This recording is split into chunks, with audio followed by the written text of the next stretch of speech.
खोल दे पंख मेरे कहता है परिंदा, अभी और उड़ान बाकी है। जमीन नहीं है मंजिल मेरी, अभी पूरा आसमान बाकी है। नमस्कार दोस्तों, साधक के YouTube प्लेटफॉर्म में आपका स्वागत है। हमारे दो उद्देश्य, सीधी बात, नो बकवास और मिनिमम टाइम मैक्सिमम आउटपुट के उद्देश्य के साथ आज की लोक प्रशासन की क्लास हम शुरू करते हैं।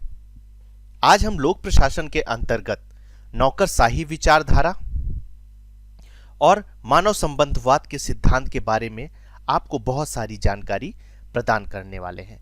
आज हमारे यही दो टॉपिक हैं। पहला टॉपिक है नौकरशाही विचारधारा, ब्यूरोक्रेसी थ्योरी, और दूसरा है हमारा टॉपिक मानव संबंधवाद, ह्यूमन रिलेशन थ्योरी। तो चलिए हम शुरू करते हैं। नौकरशाही विचारधारा, ब्यूरोक्रेसी थ्योरी, इसके अंतर्गत हम क्या क्या पढ़ने वाले हैं, पहले उसकी जानकारी प्राप्त कर लेते हैं, जैसे हर वीडियो में प्राप्त करते हैं। हम सबसे पहले नौकरशाही का अर्थ समझेंगे, उसकी परिभाषा समझेंगे। उसके बाद नौकरशाही की अवधारणा कौन कौन सी है, अवधारणा से संबंधित बहुत सारी जानकारी एकत्रित करेंगे। इसी क्रम को आगे बढ़ाते हुए नौकरशाही की विशेषताओं के बारे में हम कुछ जानकारी प्राप्त करेंगे। नौकरशाही कितने प्रकार के होते हैं उसकी इंफॉर्मेशन प्राप्त करेंगे। इसी क्रम को आगे बढ़ाते हुए वेब्रियन मॉडल बहुत ही महत्वपूर्ण है, 3 स्टार बनाइए इसे और याद कर लीजिए अच्छे से, ये एग्जाम में पूछा जा सकता है। वेब्रियन मॉडल की आलोचना, तो जब आप मॉडल लिखेंगे तो आलोचना लिखना एक स्वाभाविक सी बात हो जाती है।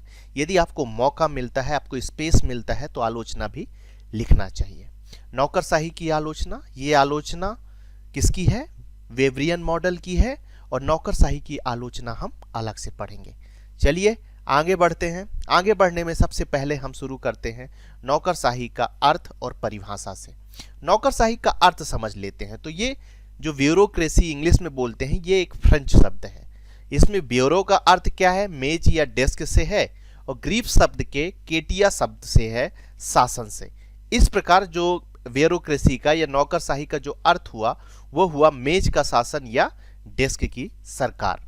ठीक है। अब जब परिभाषा लिखते हैं तो योग्यता के आधार पर नियुक्त किए कर्मियों का ऐसा समूह जो पद सोपान ढंग से संगठित और एक निश्चित अनुशासन के अधीन कार्य करता है, ये नौकरशाही कहलाता है। तो नौकर किसके? योग्यता के आधार पर चुना जाता है, उनकी नियुक्ति की जाती है। पद सोपान व्यवस्था का पूरी तरह से प्रयोग किया जाता है, एक निश्चित अनुशासन उसके अंतर्गत होता है, और ये सारी चीजें मिलाकर एक जो व्यवस्थित ढांचा बनता है उसे हम नौकरशाही का नाम देते हैं। नौकरशाही के 2 रूप नजर आते हैं। पहला, प्रशासनिक अधिकारियों के समूह के रूप में नौकरशाही होता है, आईएएस, आईपीएस, और ये जो पूरी हायरार्की होती है, इस रूप में आप नौकरशाही को देख सकते हैं। और दूसरा देख सकते हैं प्रशासन के कार्य करने की पद्धति। कार्य करने की पद्धति में क्या अंतर आता है, क्या आता है? तो एग्जीक्यूशन आता है, क्रियान्वयन आता है, ये प्रशासन के कार्य करने की पद्धति के अंतर्गत आता है। आगे बढ़ते हैं। जब आगे बढ़ते हैं तो यदि हमारी चीजें आपको पसंद आ रही हैं तो आप प्लीज लाइक कर सकते हैं, हमारे चैनल को सब्सक्राइब कर सकते हैं, ताकि इसी तरह की फ्रूटफुल चीजें आपको मिलती रहें। ठीक है। अब हम पढ़ते हैं नौकरशाही की अवधारणा के आधार पर व्याख्या। तो एक तो संरचनात्मक और संगठनात्मक अवधारणा हमारे सामने आती है, उसके अंतर्गत क्या क्या आएगा वो देख लेते हैं। तो पद सोपान की जो व्यवस्था होती है वो संरचनात्मक और संगठनात्मक के अंतर्गत आती है।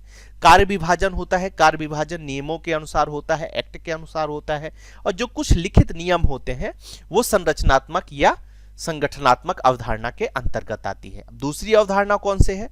तो कार्यात्मक या व्यवहारात्मक, व्यवहारात्मक यह थोड़ा अशुद्ध लिखा हुआ है, व्यवहारात्मक अवधारणा है। इसके अंतर्गत कौन आता है? व्यक्तिगत बात आती है, विवेक और तर्कशीलता होती है, और तटस्थता आती है। तटस्थता कैसे? राजनीतिक दलों से तटस्थता हो गई। विवेक और तर्कशीलता, हर चीज को एक्ट में या नियमों में नहीं लिखा जाता। तो कई जगह नौकरशाह जो होते हैं वो अपनी बुद्धिमत्ता का प्रयोग करके और वर्क करते हैं। व्यक्तिगत रूप से भी इमोशनल इंटेलिजेंस और इस तरह के कई पार्ट आपके नौकरशाही या ब्यूरोक्रेट में होना बहुत ही जरूरी है। आगे बढ़ते हैं। जब तो हमारे सामने आता है नौकरशाही की कुछ विशेषताएं देख लेते हैं, एक नजर डाल लेते हैं। इन विशेषताओं को आप ऐसे ही बार बार देखेंगे तो ये चीज़ें आपको याद हो जाएंगी। पद के लिए योग्यताएं होनी चाहिए, जैसे यूपीएससी का में जो चयन होता है, आईएएस आईपीएस में या एमपीपीएससी में चयन होता है, तो उसमें योग्यताएं अलग से लिखी होती हैं। योग्यताओं में उम्र होती है, शिक्षा से संबंधित योग्यताएं होती हैं, कार्यों में गोपनीयता होती है, नौकरशाही के कार्यों में गोपनीयता होती है। ठीक है, लाल फीताशाही, इसमें लाल फीताशाही में लेट लतीफी वाला, विशेषताओं में सकारात्मक और नकारात्मक दोनों पक्ष मौजूद होते हैं। आप किसी की भी विशेषता लिखिए, इस बात को हमेशा याद रखना है। तो ये लाल फीताशाही। पद सोपान का संगठन एवं अनुशासन तो बहुत ही महत्वपूर्ण पॉइंट है। कार्यों में अनेकता होती है। आईएएस को देखिए, आईपीएस को देखिए, एक ही कार्य उनसे नहीं करवाए जाते हैं, कार्यों में अनेकता होती है। कलेक्टर राजस्व से संबंधित मामलों को भी संभालता है, कलेक्टर अन्य मामले भी संभालता है। इसी क्रम को जब हम आगे बढ़ाते हैं तो नौकरशाही के प्रकार आते हैं, एक नज़र उन पर डाल लेते हैं। तो गार्जियन नौकरशाही होती है, दूसरी कास्ट जाति नौकरशाही होती है, तीसरी संरक्षक नौकरशाही होती है, और चौथी योग्यता आधारित नौकरशाही होती है। इनको एक्सप्लेन करते हैं एक एक करके, देखते हैं क्या क्या है। गार्जियन नौकरशाही के अंतर्गत होती है वंश परंपरा पर आधारित जो नौकरशाही होती है उसे हम गार्जियन नौकरशाही कहते हैं। जनता के प्रति उदासीन होंगे, स्वाभाविक है। जैसे चीनी नौकरशाही जो प्रथम शताब्दी में थी उसे गार्जियन नौकरशाही के तौर पर रखा जाता है। मैं केवल उन्हीं बिंदुओं को आपके समक्ष प्रस्तुत कर रहा हूं जिनको आप एग्जाम में आसानी से लिख सकें। मैं ज़्यादा एक्सप्लेन इसलिए नहीं कर रहा हूं क्योंकि उतने की ज़रूरत नहीं है, जितना आपको ज़रूरत है मैं वही प्रदान कर रहा हूँ आपको, क्योंकि हमारा उद्देश्य ही है मिनिमम टाइम मैक्सिमम आउटपुट। सीधी बात, नो बकवास। ठीक है, तो कास्ट जाति नौकरशाही आती है। प्रशासनिक सत्ता किसी वर्ग विशेष के हाथों में निहित होती है। ठीक है, इसे कुलीन तंत्र भी कहा जाता है। उदाहरण, भारत में जो वैदिक सभ्यता होती थी वो कास्ट जाति नौकरशाही के अंतर्गत आती है। तीसरी आती है संरक्षक नौकरशाही। इसका दूसरा रूप जो है उसको लूट प्रणाली के नाम से जाना जाता है। इसके अंतर्गत क्या होता है, तो अपॉइंटमेंट योग्यता के आधार पर नहीं बल्कि राजनीतिक संबंधों में और आपकी पहचान कैसी है उस हिसाब से आपको नौकरी प्रदान की जाएगी। उदाहरण, ब्रिटिश नौकरशाही 1857 से पूर्व जो थी, अमेरिकी युद्ध प्रणाली 1883 से पूर्व जो संरचना थी, तो ब्रिटेन और अमेरिका में भी संरक्षक नौकरशाही के रूप में हम उसे देख सकते हैं। आगे बढ़ते हैं तो हमारे सामने योग्यता आधारित नौकरशाही आता है। इसमें कर्मियों का चयन योग्यता के आधार पर होता है। यूपीएससी करती है और एमपीपीएससी योग्यता के आधार पर चयन करती है। ठीक है, अब आगे बढ़ते हैं जब, तो उदाहरण भारत, देखिए उदाहरण भारत भी आ गया। ठीक है, उसके बाद वेब्रियन मॉडल के बारे में हम कुछ जानकारी एकत्रित कर लेते हैं। क्या है सबसे पहले तो वो जान लेते हैं। मैक्स वेबर ने नौकरशाही का सबसे व्यवस्थित और समाजशास्त्रीय अध्ययन किया।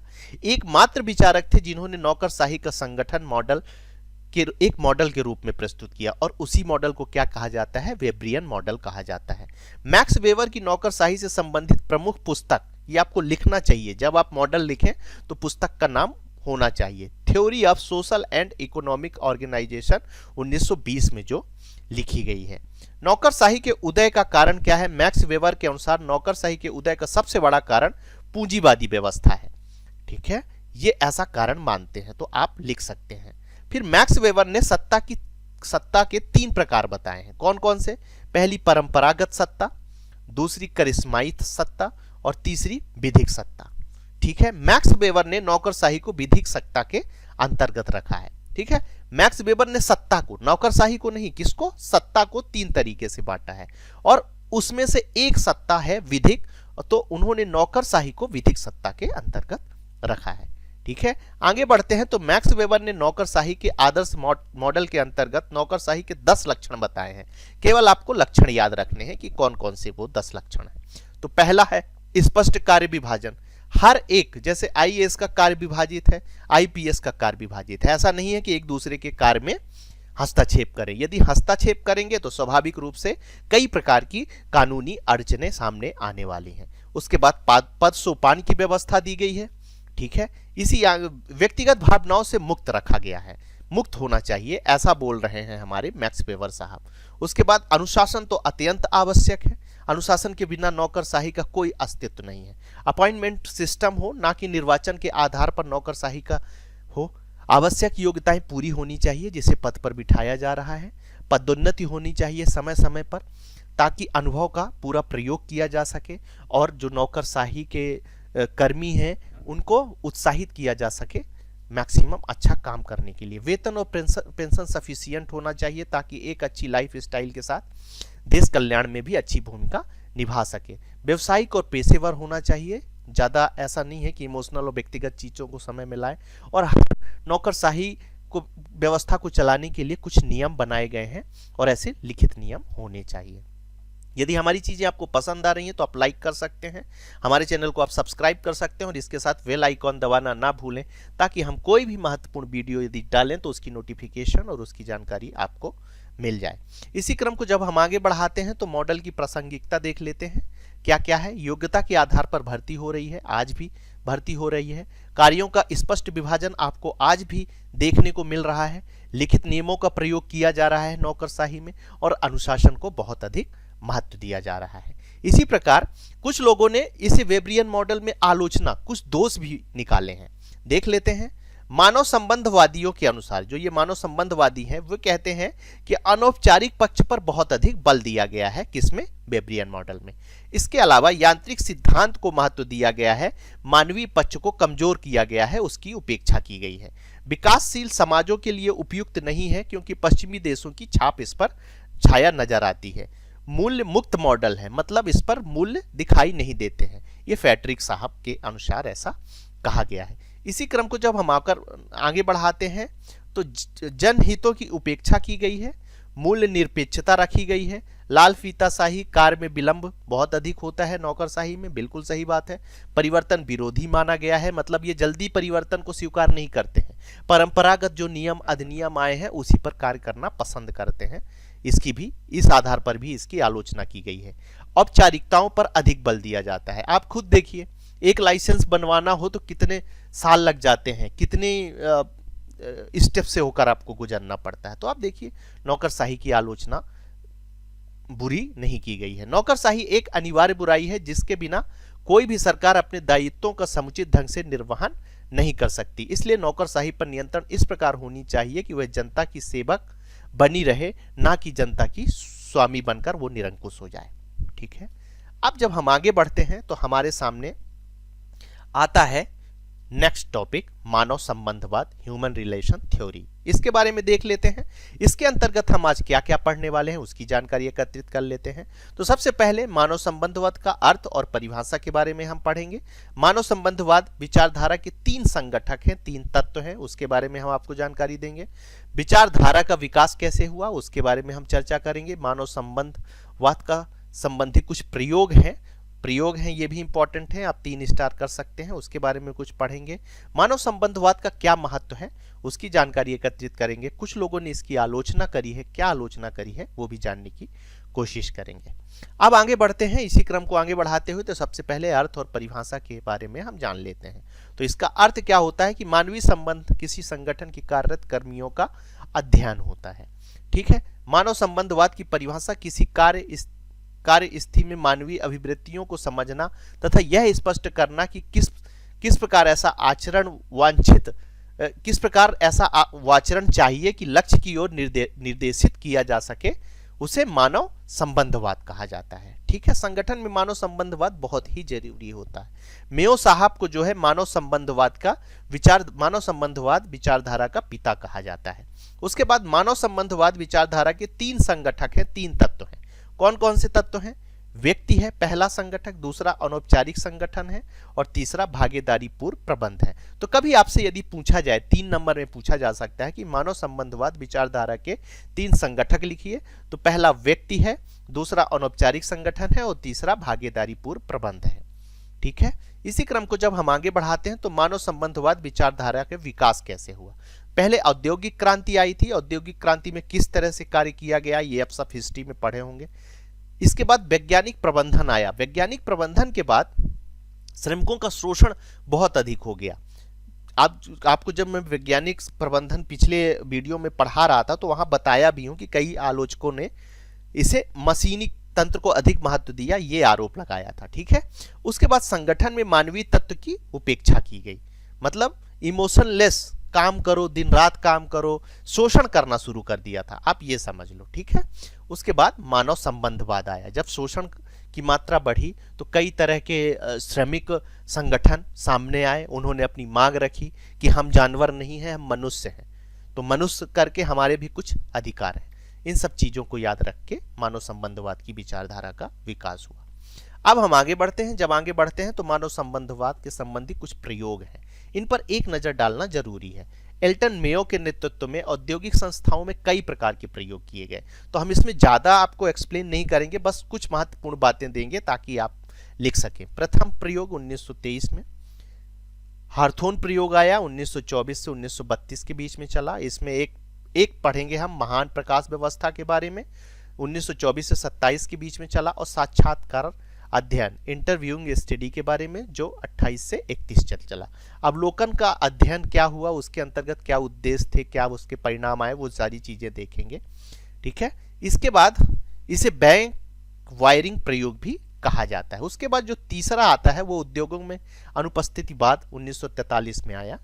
ठीक है, अब हम इसे क्रमशः पढ़ना शुरू करते हैं। प्रथम प्रयोग जो 1900, इसमें क्या प्रावधान था, इस प्रयोग के माध्यम से मिल में विश्राम अवधि का प्रावधान किया जाए, इससे उत्पादन में वृद्धि होगी। ठीक है, ये बोला गया। उसके बाद हार्थोन प्रयोग था जो 1924 से 32 के बीच में हुआ। क्या प्रयोग था कि एल्टन मेयो के नेतृत्व में अमेरिका में किया गया। इनकी जो संबंधित पुस्तक है मैनेजमेंट एंड वर्कर, वर्ष 1939 में लिखी गई विलियम जे डिक्सन के द्वारा।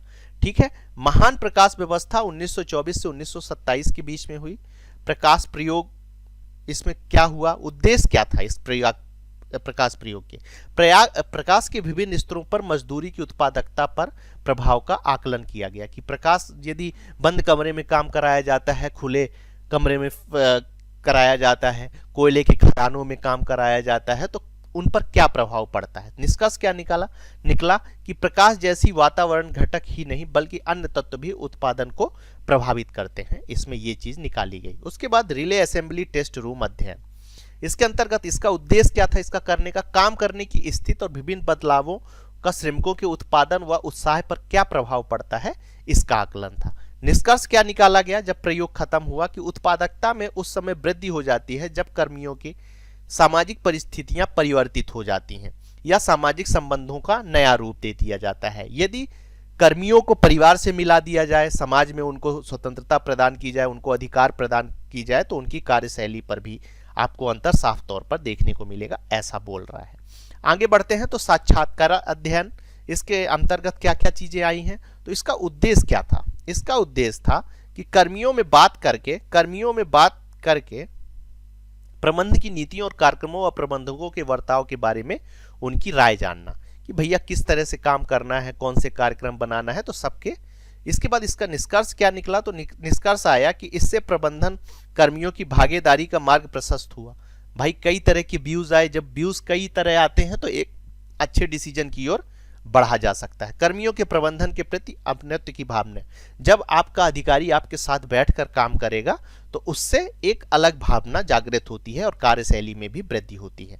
अवलोकन अध्ययन के बारे में बात करते हैं जिसे बैंक वायरिंग प्रयोग भी कहा गया है। इसका उद्देश्य क्या है, उत्पादन पर सामाजिक समूह द्वारा निर्धारित मानकों के प्रभाव का आकलन करना। और निष्कर्ष क्या निकलता है इसके अंतर्गत, तो कर्मियों ने व्यक्तिगत हितों, ये हित है, खेत नहीं है, हितों, ठीक है, ये हित है, हितों की उपेक्षा करके सामाजिक हितों पर ध्यान रखा गया। ठीक है, कर्मियों के आर्थिक हितों की बजाय सामाजिक हितों को ध्यान रखा गया। व्यवसायिक संगठन में अनौपचारिक संगठन का महत्व सामने आया। ये इसके निष्कर्ष में एल्टन मेयो ने सामाजिक मानव मॉडल का प्रतिपादन किया इसके आधार पर। ठीक है, अब आगे बढ़ते हैं। उद्योगों में अनुपस्थितिवाद 1943 में जो किया गया, द्वितीय विश्व युद्ध के समय कार्मिक उद्योगों को छोड़कर सेना में लोग जाने लगे थे। ठीक है, तो उसमें क्या होता है कि इस समस्या का समाधान करने के लिए मेयो साहब के नेतृत्व में ऐसे उद्योगों में सामूहिक वेतन योजना लागू की गई कि हम वेतन से उन लोगों को बांध सकते हैं। ठीक है, इसके बाद इसमें क्या प्रावधान, किसी समूह के सदस्य के अनुपस्थित रहने पर उनका वेतन समूह के सभी सदस्यों में से काटा जाएगा, ऐसा नियम बनाएगा। निष्कर्ष क्या निकला, व्यवसायिक संगठन में अनौपचारिक नेतृत्व का महत्व सामने आने लगा। मानव संबंधवाद का महत्व क्या है, एक नजर उस पर डाल लेते हैं। उद्योगों में मानवीय तत्व का समावेश हो गया, अनौपचारिक पक्षों के विचार का जन्म हुआ। इसके अलावा व्यक्ति के सामाजिक प्राणी के रूप में मान्यता प्राप्त हुई। व्यक्तियों को मेयो के द्वारा सामाजिक मानव मॉडल का प्रतिपादन किया गया जो महत्वपूर्ण भूमिका निभाता है। अनौपचारिक नेतृत्व का महत्व मिला अनौपचारिक नेतृत्व को। ठीक है, जब हम आगे बढ़ते हैं तो मानव संबंधवाद की कुछ लोगों ने आलोचना करी है। क्या करी है वो देख लेते हैं। वैज्ञानिक आधार का अभाव है उस पर, सीमित प्रयोग पर आधारित है, जितने प्रयोग किए गए उसी पर इसे बना दिया गया, ऐसा बोलते हैं। श्रम संघों की उपेक्षा की गई है, व्यक्ति की उपेक्षा की गई है की अपेक्षा समूह बल पर बल दिया गया है। मानव संबंधों का प्रशिक्षण द्वारा विकास संभावना, यहां पे थोड़ा सा अस्पष्ट है, मानव संबंधों का प्रशिक्षण द्वारा विकास संभावना कम है, ऐसा बोल रहा है। निष्कर्ष क्या निकलता है कि इस विचारधारा के माध्यम से उद्योगों में मानव को एक मानव के रूप में मान्यता मिली। इसके परिणाम स्वरूप श्रमिकों के हितों को ध्यान में रखते हुए अनेक श्रमिक कानून बनाए गए, जिससे श्रमिकों की संख्या में काफी कमी आई। ठीक है, अगली क्लास में हम पढ़ने वाले हैं व्यवहारवाद और व्यवस्थावाद, बिहेवियरल अप्रोच और सिस्टम अप्रोच। ठीक है, यदि हमारे इस वीडियो की आप पीडीएफ प्राप्त करना चाहते हैं तो हमारे टेलीग्राम चैनल साधक द अचीवर में जाकर आप वहां से डाउनलोड कर सकते हैं। ये आपके लिए बहुत ही मददगार होगी। साथ ही यदि हमारी चीजें आपको पसंद आ रही हैं तो आप लाइक कर सकते हैं, हमारे चैनल को सब्सक्राइब कर सकते हैं और इसके साथ बेल आइकॉन दबाना ना भूलें, ताकि हम कोई भी फ्रूटफुल वीडियो डालें तो उसकी इंफॉर्मेशन नोटिफिकेशन आपको मिल जाए। आप सभी के उज्जवल भविष्य की शुभकामनाओं के साथ आज की क्लास हम यहीं समाप्त करते हैं। थैंक यू, धन्यवाद।